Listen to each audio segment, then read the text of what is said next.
Do you know what I'm going to share today?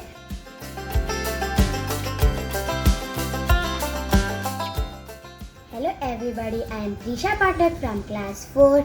Dear Amin Memorial School, Varadha. Do you know what I'm going to share today? Today I'm going to share the story of 5 friends. Once upon a time, there were 5 friends who never fought, but one day the index finger said, East or West, I am the best because I can point anything. Then the middle finger heard this and then said, No ways, index, I am the best finger because I am the tallest one. Then the ring finger came in and said, Are you all joking, friends?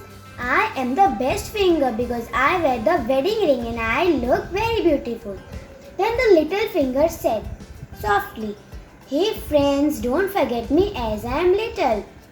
If anyone prays the hands to pray God, I come the first and you all hide back, so I am the best finger. The thumb was listening this, all fighting of the 4 fingers. Then the thumb said, Hey friends, stop fighting. Can you open, close or eat anything without me?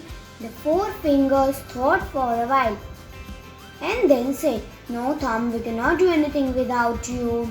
So you are the best one. Then the thumb said, No friends, not I am the best. We all are the best. If we get united, we can complete any difficult or impossible task. So friends, the moral of the story is unity gives us strength.